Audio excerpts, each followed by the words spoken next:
Pessoal, nós vamos abrir nossa Bíblia em Jeremias 17. Coloca o tema de hoje. E nós vamos falar da fé e da confiança no Senhor. Eu vou ler com vocês Jeremias 17, 7.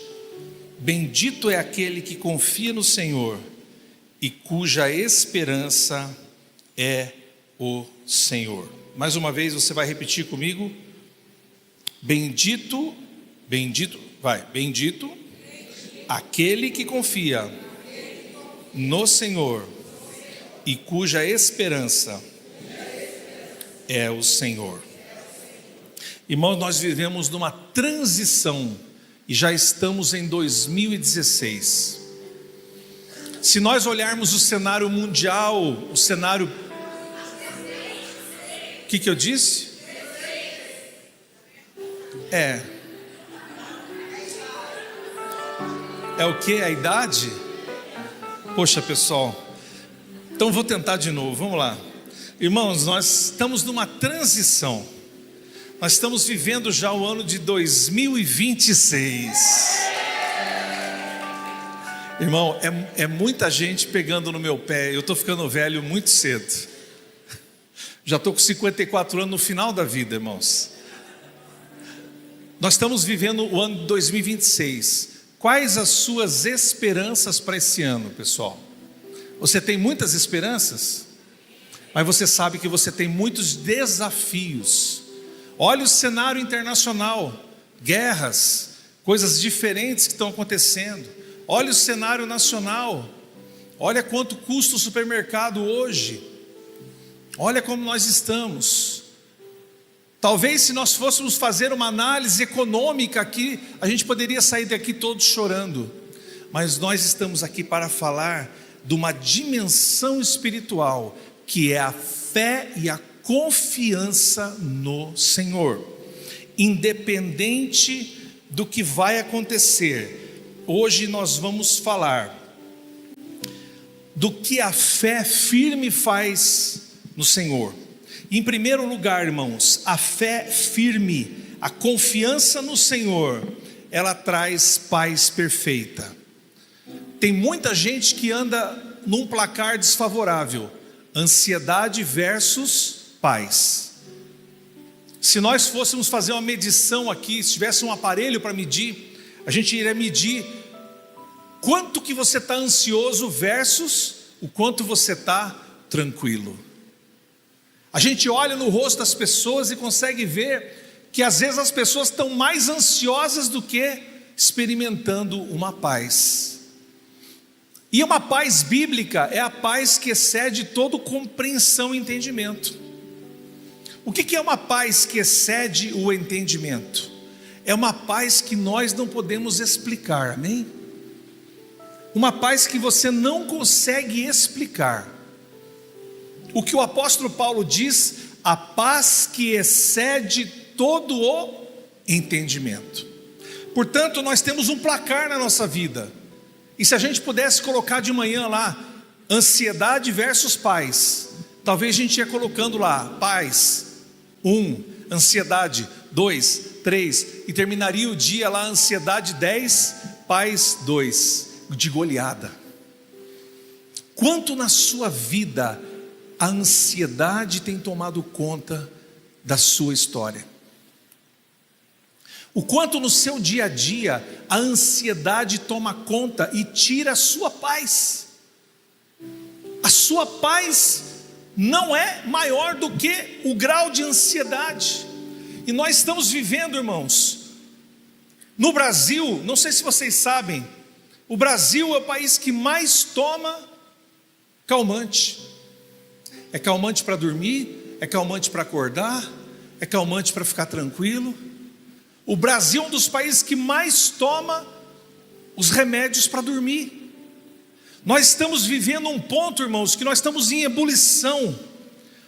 O mundo às vezes pode dar uma paz para nós, e o dinheiro pode trazer paz. Irmãos, preste atenção numa coisa: o dinheiro não é maldito, o dinheiro é bendito. Ele é abençoado. Jesus não amaldiçoou o dinheiro. E eu não quero ninguém aqui, irmãos, de vocês passando necessidade. Eu quero que os irmãos sejam prósperos. Só desse lado aqui, né? Vamos ver esse lado. Eu quero que os irmãos sejam prósperos. Então só vocês vão ganhar. Vamos dar mais uma chance. Quero que vocês sejam prósperos, irmãos. Porque o problema não está no dinheiro. O problema está no amor ao dinheiro. E Jesus falou de um único Deus. Em todo o tempo que Jesus viveu aqui na terra, Ele falou de apenas um único Deus, que é o Deus Mamon. Quem é o Deus Mamon? É o Deus que está relacionado ao dinheiro. Porque eu tenho pessoas conhecidas que servem ao dinheiro e não servem a Jesus. Portanto, você pode ter uma paz que vem do dinheiro. O dinheiro pode te trazer alguma paz. O mundo pode te dar uma certa paz. Mas Deus dá uma paz diferente para nós, que é a paz perfeita. Tem gente que pensa assim: quando eu tiver muito dinheiro, muito status, muito poder, eu vou ter paz. Se fosse assim, muita gente que tem muito dinheiro não teria problemas. Os problemas não estão relacionados se você tem ou não dinheiro. Existem problemas na vida de quem tem muito dinheiro, de quem tem pouco dinheiro. Aonde está a paz perfeita? A paz perfeita não precisa mudar o cenário, precisa mudar o foco. Você não vai colocar nesse ano o foco no problema, você vai colocar nesse ano o foco na solução do problema. É Jesus a nossa solução.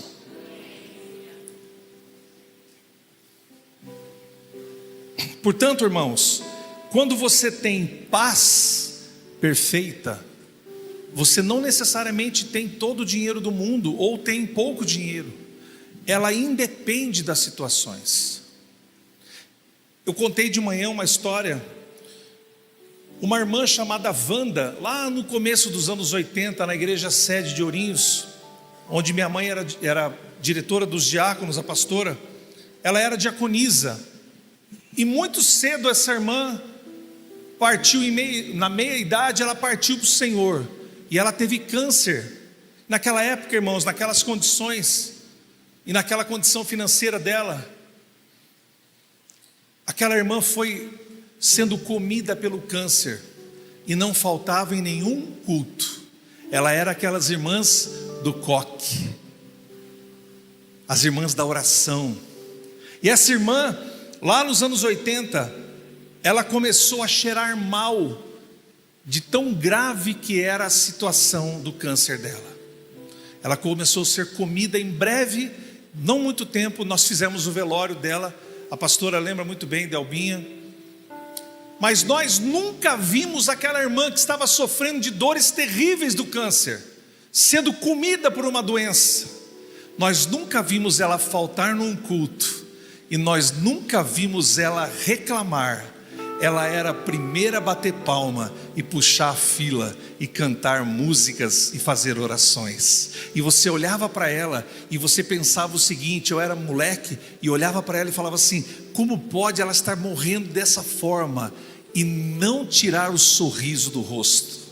A irmã Wanda, lá nos anos 80, ela experimentou a perfeita paz de Deus, que excede todo entendimento humano.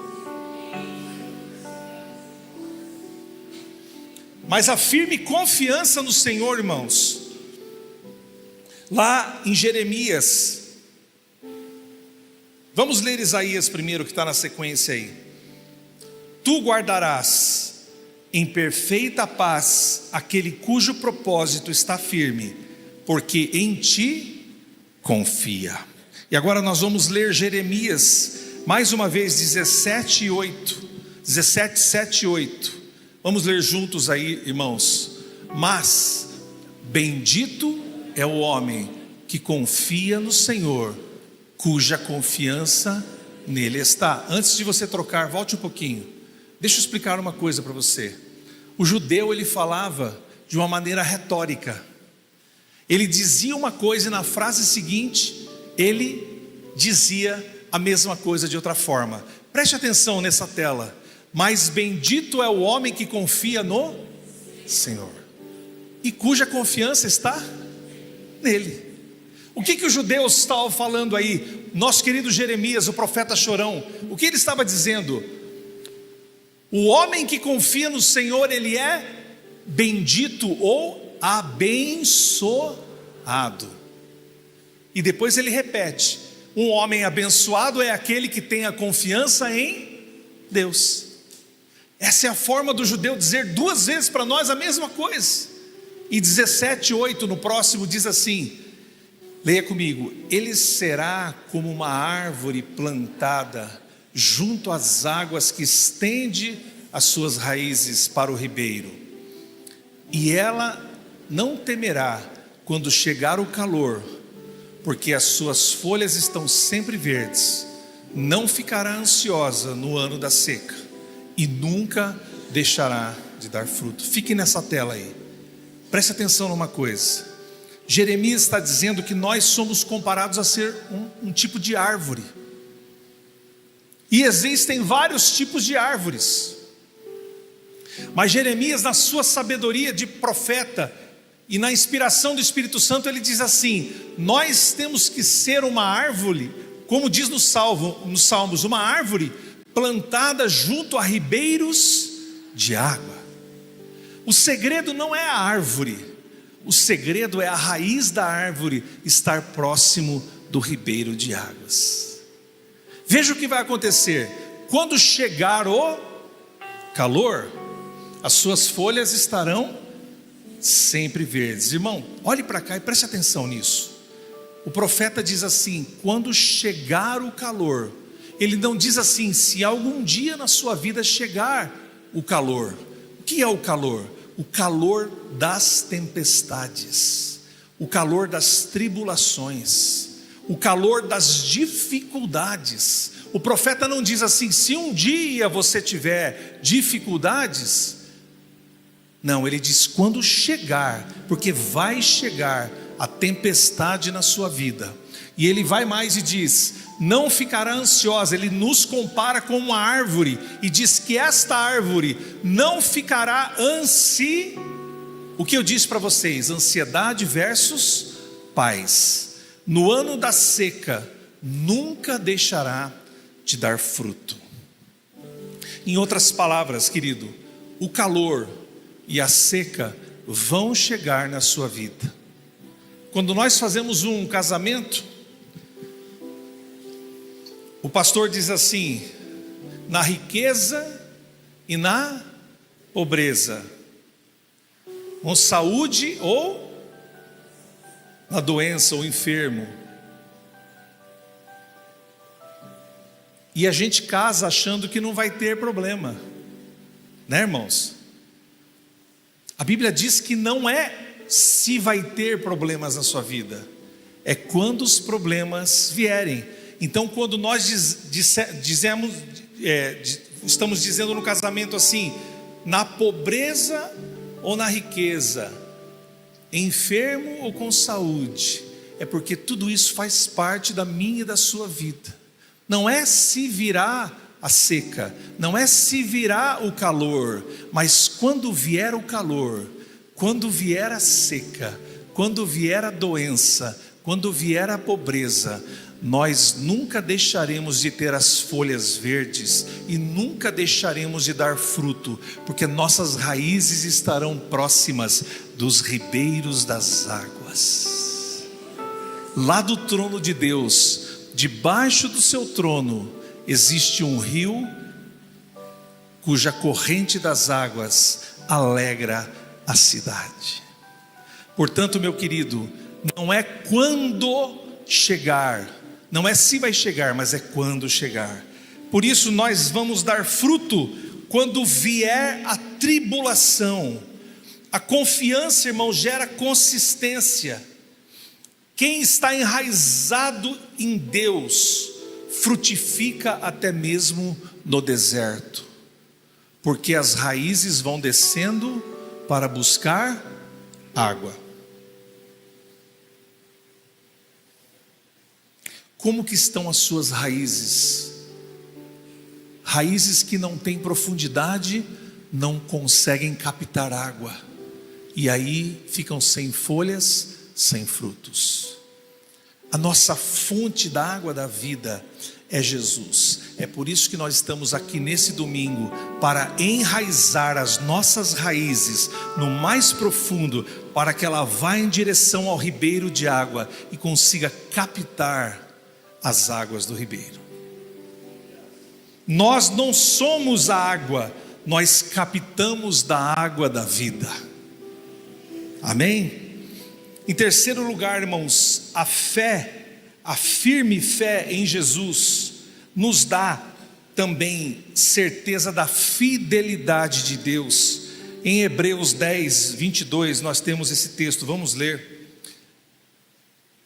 Assim, aproximemo-nos de Deus, com um coração sincero e com plena convicção de fé, porque o nosso coração foi purificado de uma consciência má, e o nosso corpo lavado com água pura. Lembra do ribeiro das águas? Nós fomos lavados. Mantenhamos firme a esperança que professamos, pois aquele que prometeu é fiel. Repita mais uma vez isso, irmão. Pois aquele que prometeu é fiel. Nós temos que ter esta consciência, irmãos. Nós não vivemos na promessa de homens e mulheres, nós vivemos na promessa do Senhor.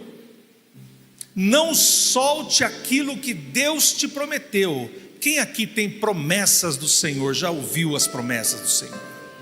Não solta, porque quem prometeu é fiel para cumprir. Quem prometeu é fiel para cumprir. E em quarto lugar, irmãos, a firme confiança da fé colocada em Deus nos dá coragem para testemunhar. Vamos ler no Salmo 73, 28. Quanto a mim, bom é estar perto de quem? De Deus. Fiz do soberano Senhor meu e refúgio. Proclamarei todos os teus feitos. Quem confia em Deus não se cala. Vocês lembram no Salmo 91? Quantos já chegaram num comércio, numa barbearia, numa casa e viram uma Bíblia aberta? Quantos de vocês já viram uma Bíblia aberta assim? E essa Bíblia está aberta onde? No Salmo 91. Mas não basta estar aberta, nós temos que viver que aquilo que o salmista diz: aquele que habita no esconderijo do Altíssimo, a sombra do Onipotente descansará. Tem alguém da roça aqui? Deixa eu ver. Tem alguém da roça? Carlinho da roça, eu sou da roça. Alguns de vocês já viram as galinhas no terreiro, quando dá uma chuva ou um trovão, e os pintinhos entram tudo debaixo da asa dela? Alguém já viu passar um gavião em cima do terreiro e as galinhas fazem assim para os pintinhos entrar debaixo da asa? Alguém já viu isso?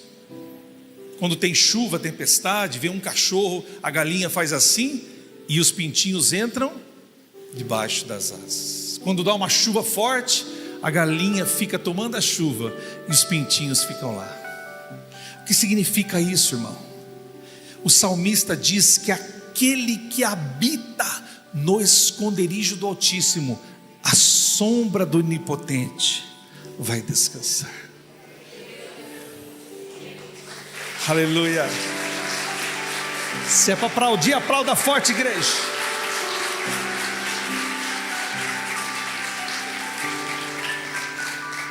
Quando Jesus ia fazer a entrada triunfal no domingo de Ramos, ele lá de cima, ele vê Jerusalém do outro lado do morro. Ele diz assim: ai, Jerusalém, Jerusalém, que matas e apedrejas os profetas que te são enviados.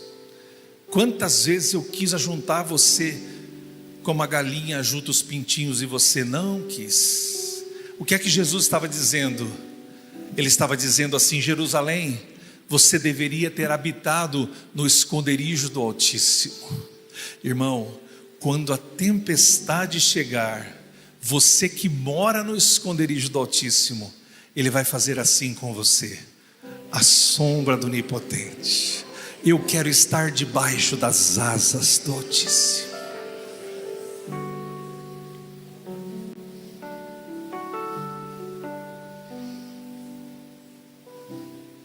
Eu vi no YouTube agora à tarde, para matar a saudade, como eu não tenho mais galinha, nem terreiro, nem sítio, eu fui ver no YouTube, e a galinha estava assim, ó, e os pintinhos tudo bonitinho embaixo. E aí eu vi um outro vídeo: galinha dá um pau no gavião. Eu fui ver o vídeo, irmão. Lógico, irmãos, mas não é que a galinha matou o gavião. Eu nunca vi uma galinha braba daquele jeito. Arrebentou o gavião, irmão. A Daniela viu. E eu pensei na analogia. Deus não só nos coloca debaixo das asas, como Ele aniquila os nossos inimigos com o poder do seu amor. Irmãos, quem anda com Deus tem história para contar. Quem anda com Deus tem milagre para testemunhar. E quem anda com Deus tem salvação para anunciar.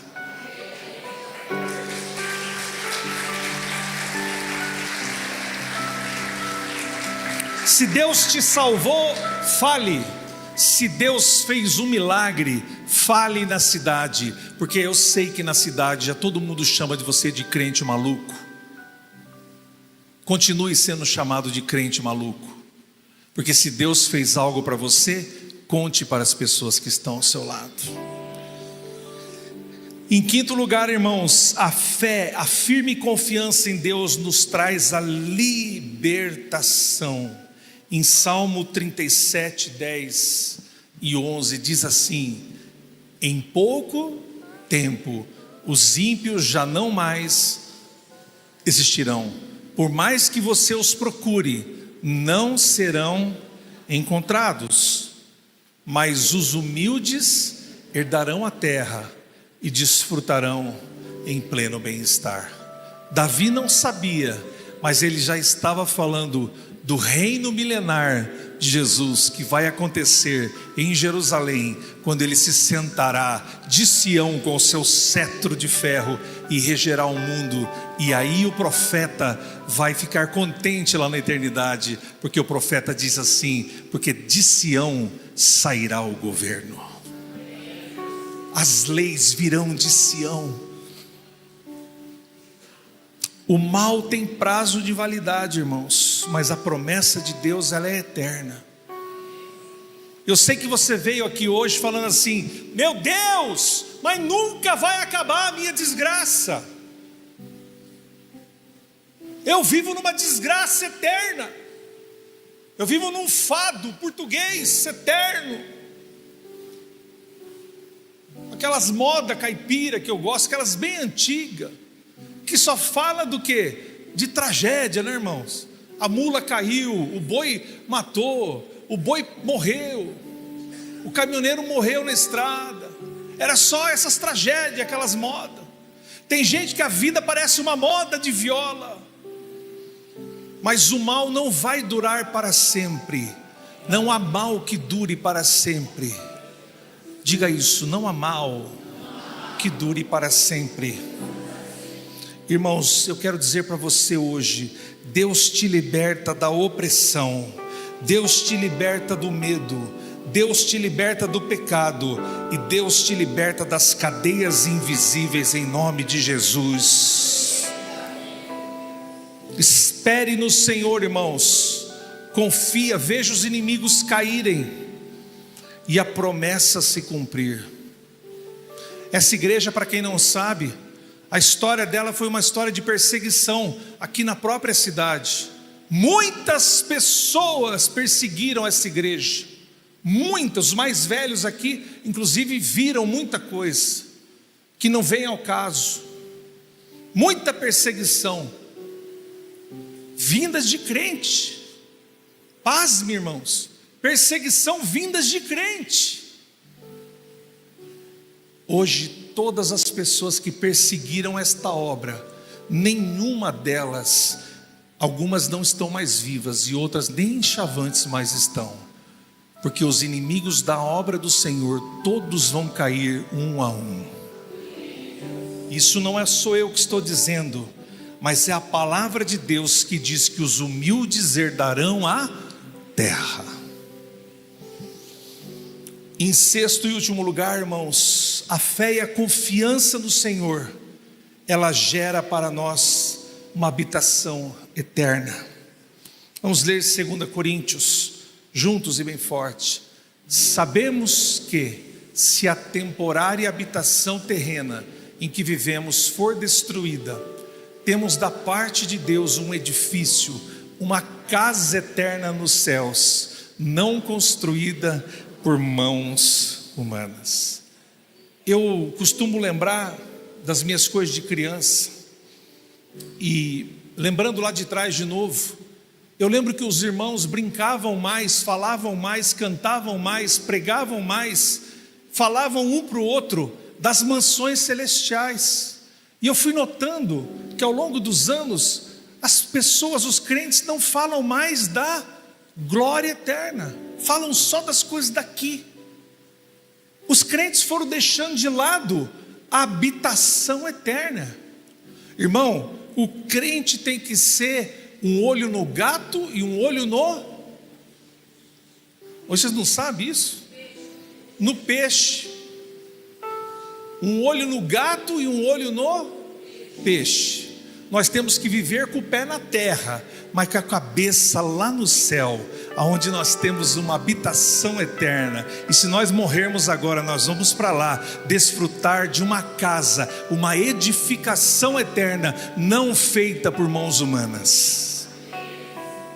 Nós não podemos perder, irmãos, a alegria de falar da mansão celestial que nós vamos morar. Nós ficamos muito materialistas, nós só falamos daqui, mas eu quero falar hoje para você, irmãos, nós temos uma casa no céu que está nos esperando. João 14, não se turbe o vosso coração, credes em Deus, credes também em mim, na casa do meu pai há muitas moradas. E se não fosse assim, eu não teria dito, vou preparar um lugar para vocês. Jesus está lustrando os móveis, para nós chegarmos lá nas casas celestiais. Eu tenho a minha, e você? Que você não seja o meu vizinho, em nome de Jesus, amém. Não, brincadeira, irmãos, eu quero que você seja o meu vizinho. Vou emprestar um pouquinho de açúcar lá de você, tá? Um pouquinho de café. Sabe de uma coisa, igreja? Nossa maior esperança não está aqui, nossa maior esperança está lá. Quem confia, irmãos, vive com os pés na terra, mas com o coração no céu. Irmão, não viva só para esta vida, confie esperando na eternidade. Existiu uma mulher que morreu em 1915, chamada Fanny Crosby. Ela era uma mulher que ficou cega desde bebê, por causa de um erro médico. E ela mesmo assim, cega desde criança, ela dizia assim: se eu tivesse que escolher, eu ainda escolheria ser cega, porque o primeiro rosto que eu quero ver será o rosto de Jesus.